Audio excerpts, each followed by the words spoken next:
Hello again, my lovely, and welcome back to my channel. Today I'll be making a condolence card. I wanted it to be somewhat light-hearted, if you could say that, for a condolence card. Something not too heavy and dark. So I decided to use grey cardstock and cut it to A5 size. And now I'm scoring it to fold the card over. There I'm erasing the mark I made. And today I thought I would not speed up every piece of the card making process, but only the doodling at the end. And I got this idea from the wonderful CC Création or Création CC, and her name is actually quite fitting because she creates beautiful watercolor art. I'm not anywhere near her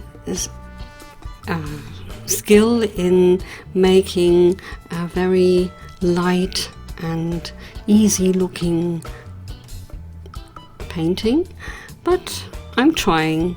So I selected some granulating colors of my watercolor, and starting out with Galaxy Violet from Schmincke. It's my favorite of the new release of the super granulating colors, which they released in 5 series, and this paint belongs to the Galaxy line.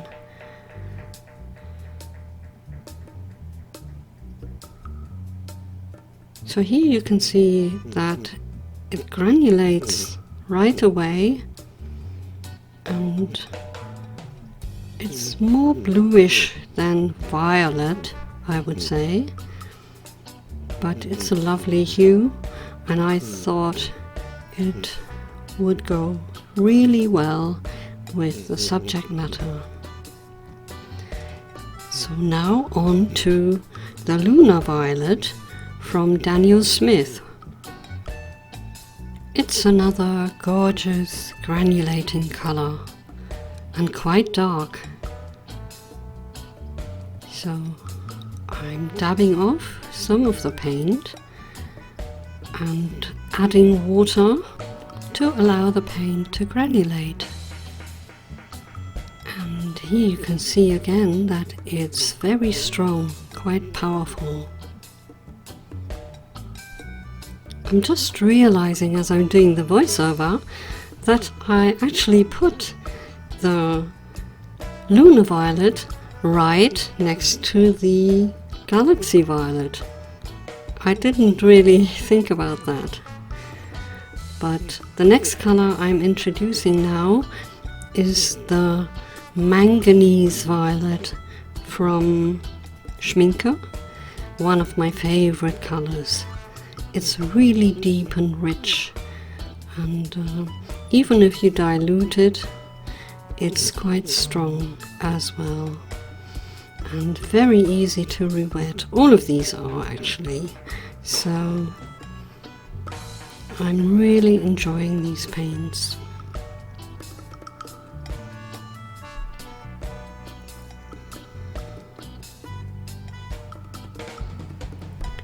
Let me know what you think of these colors, and if you also like the granulation.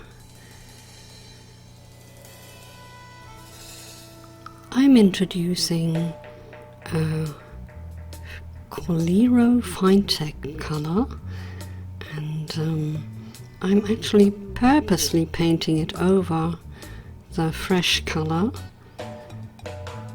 so that they could mingle a little bit, but actually they're not flowing much. So to get them to mix, I have to coax them and go over the dried, almost dried paint again. And there you can see they mix a little bit, but you can still see the circle of the Lunar Violet. The Coliro color is actually called Unicorn, and I ordered my pan from Alexandra Renke.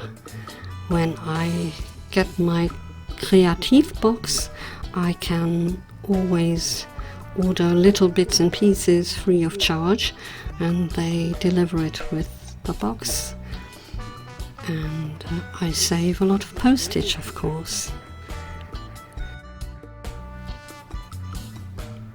I did not really plan out my composition other than the 6 circles as a base pattern, so I'm going along and adding the paint where I think it needs a little more embellishment.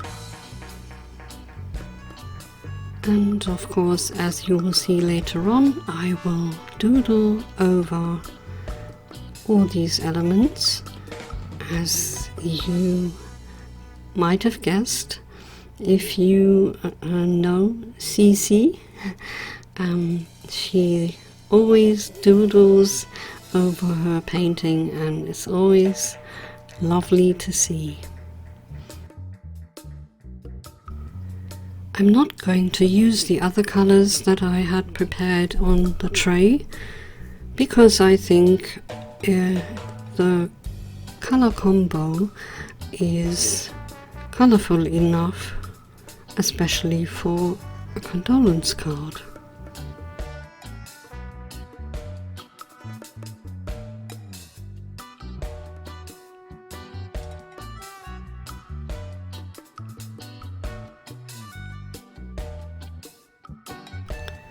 So as you can see, I'm drying the paper with my heat gun to speed up the drying process, and the granulation has taken place, so there's no problem there, but I wanted to carry on with the doodling right away. So as you can see, you can't see where I'm drawing because of the camera angle, so I'm sorry about that. And this is one of the reasons why I have sped up the process around 6 times. Plus, I'm not really sure if you would really want to see all my little scribbles in real time. So let me know what you think. I'm planning to do more watercolor videos, so let me know if that's something you'd be interested in. Of course, I have quite a few videos already of my annual calendar paintings, and never got around to editing them yet, because as you know, editing is, or you may not know, editing is quite a lengthy process, and I just haven't had the time since I'm back at work right now.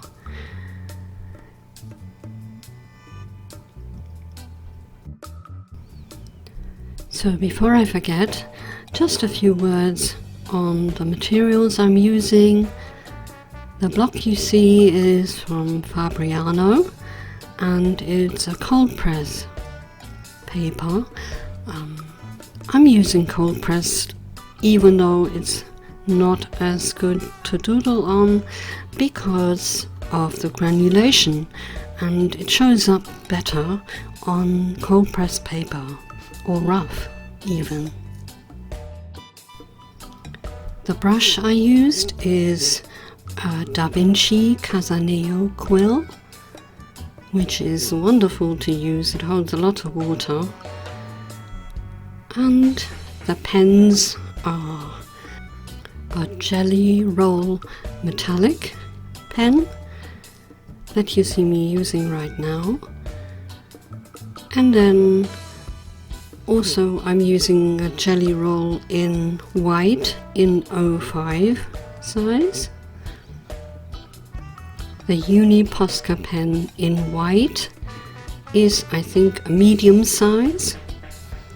I love that pen because those pens really do hold a very good amount of paint in the tip at all times and don't dry out even after time. And last but not least, the black pen I used previously is the MicroPerm 05 from Sakura in ultra fine. This pen is an absolute must-have if you need permanent pens. I didn't have to use it on here, but that's what I grabbed and so I used it. And now you see me cutting the paper to size with my Deckled edge handheld scissors, and I find that the edges are still a bit too long. So, and here you see the backside, which was my first attempt to paint this, and that's hidden behind this painting now. I'm quite happy with it. Maybe the doodling is a little bit over the top and too much, but I like the outcome, and so this is what I sent off in the end. So let me know what you think, and if you like the card, if you like the video, please leave me a thumbs up below, and I would very much appreciate it if you followed my channel and rang the bell so you would see my next upload, which will most likely be an unboxing of the Alexandra Renke subscription box. So do take care, do what you love, and bye for now. Ta-da!